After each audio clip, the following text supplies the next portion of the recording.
Hi everyone, it's Garrett here at Eurovision Ireland, and I'm already giggling, which is really sad because we haven't even started yet. Look who I've managed to find. Another retribute here. I think that's a good description. Yeah. You've been called worse like myself, trust me. No. You can call me national treasure, okay? That's all. I do. We all know that. Right? Everybody, look who I'm with. I'm with Eurovision winner and legend, Miss Niamh Kavanagh. Oh, c'est moi. Oh, sorry. It's me. Yes, and as you say, for all the international viewers, that means that that's me, in Irish, because we're here for the Junior Eurovision Irish entry selection. Did you ever think we'd find the day where we'd be actually entering the Junior Eurovision Song Contest in Irish? I am beside myself with excitement. No, I didn't, to be fair. And although I did always wonder why we weren't in it, because we're so pro Eurovision and so kind of into what we're kind of doing. So I'm really, really chuffed that they're doing it. And when they first approached me about doing this, well, several things went through my head. The first thing was, isn't that an amazing thing? That young people get a chance to understand the scale of what you do, and they're encouraged to be creative, because part of it is they have to actually physically be involved in the writing of the song, which is more than I've been, let me tell you. No, that's not entirely true, but that's a whole other song. But, the thing is, for me, it's encouraging them to be creative. It's encouraging them to express themselves in a very lovely way. And they're being treated the way that they would, in a very positive fashion. And to me, that really shows, that is the spirit of Eurovision for me. It's a very positive thing. Largely, people are for you all the way. And that's what it should be about. So it's kind of... Yeah, I'm not a huge fan of kind of these voice selection type shows and stuff, because I feel sometimes it forces people into spaces they don't need to be in yet, and it can sometimes precipitate people not to be as successful as they should be. And I think that's kind of the nicest way I can say that. Yeah. And it's just a personal thing, because I think that some talents need to be developed. But this is the sort of platform where you can learn to develop it, and it's encouraged. There's an end in sight. There's an actual specific thing that you go and you represent your country. And it's I mean, I'll be honest with you, I've seen most of the acts in order to prepare for it, and it is astonishing, the talent that's coming. So if that talent filters and gets us good experience in Junior Eurovision, perhaps we'll see that move into the actual Eurovision selection here as well, which would be fantastic. I mean, I totally agree with you. I think that the future of Eurovision in Ireland is very bright. It is. If these children continue on the path that they are on. But the big thing that, because I've been interviewing quite a lot of the children, a lot of them have said, I'm not a big sports person. I'm big into singing and dancing and everything. And for me, this is a great opportunity for them to, because we push children who are good sports people onto an international stage when they're young. That's right, quite young, yeah. Yeah, so it's only fair that we allow children who have a different or more aptitude. Of the artistic, yes, there's no doubt about that. To give them an outlet where they can be more artistic and actually display that on the world stage is magnificent.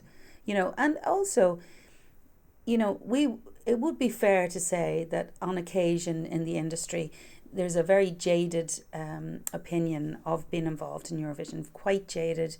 They don't want to be judged. They think it's not going to be regarded with any respect, which is not necessarily true, but, it is that kind of feeling across the board.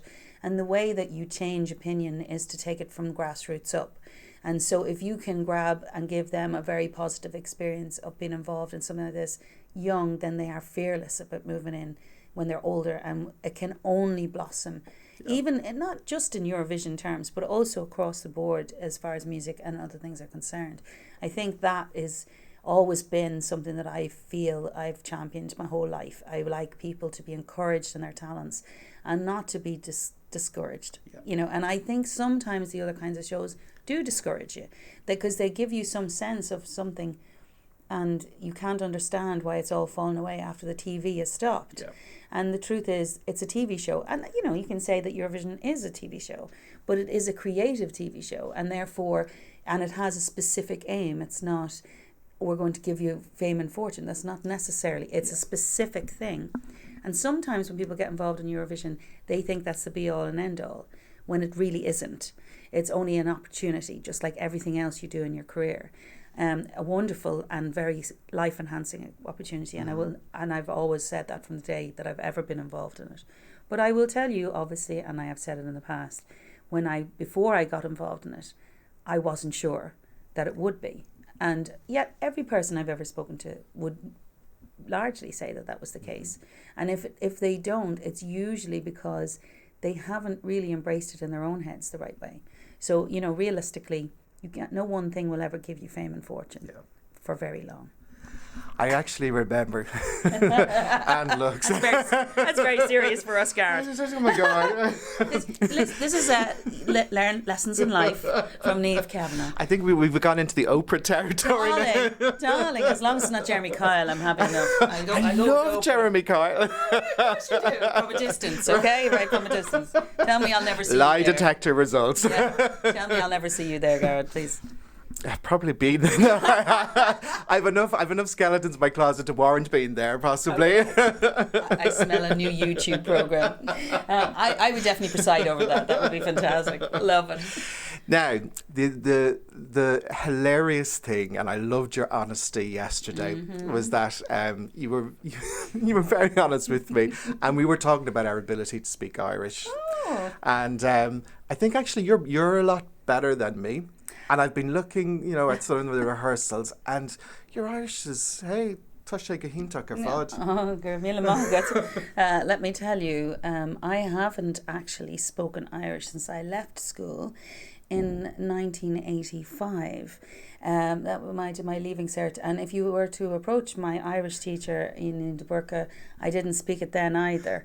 I have always loved Irish, but I think the fact that when I was very young, the teacher that taught Irish to me as a primary school teacher didn't particularly like Irish and wasn't particularly fond of me either. Used to make me stand in the front of the class because I was a daydreamer, to be fair. If I was teaching me, I'd have smothered me with a pillow. But she used to make me stand at the front of the class for the first 45 minutes of the day while she taught Irish. So it's not any wonder I didn't get the joy of Irish. But I have to tell you that when they first called me about this, the first call I got, I said, I love the concept. I absolutely think it's a great idea. My Irish is pants. I can ask to go to the toilet. An bhfuil cead agam dul amach go dtí an letters le de hol. Right, that's it. That's just, I can't tell 32 people tá tú go maith. That's, it just doesn't work that way. So I said, but I am on my holidays in August and I am prepared to put in the work as long as you understand that I will have to prepare it and read it. And when I meet the contestants before I go in and before I come out, I explain to them that I might look like a rabbit in headlights and I may not say as effusively as I'd like to what I want to say to them. So I do say it to English on either side to them. But actually, it has been huge fun for me. And, I like to do 3 things that scare me in a year. I've always done that, certainly since I had the kids, because it's pushed me out of my comfort zone. And this year, this definitely comes under a thing that scares me. And, because it moves you out into different things. And I think I'm just about getting away with it. My first comment we're going to retake soon, simply because it was like remedial Irish. It was like, when you learn to speak, you're reading off a book when you're very young and you're going see, spot, run. Yeah.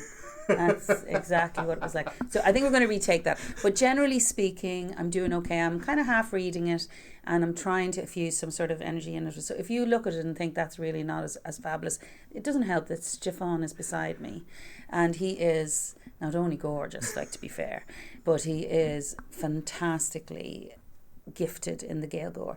But I'm loving the way it feels in my mouth, and it's really gorgeous. It's a beautiful language. Everything is so important, the little tiny words and how different. And occasionally I'll say, how do you say this? And they'll say, say this word. And I go, I love that. Like for instance, the word voice is either go or glor.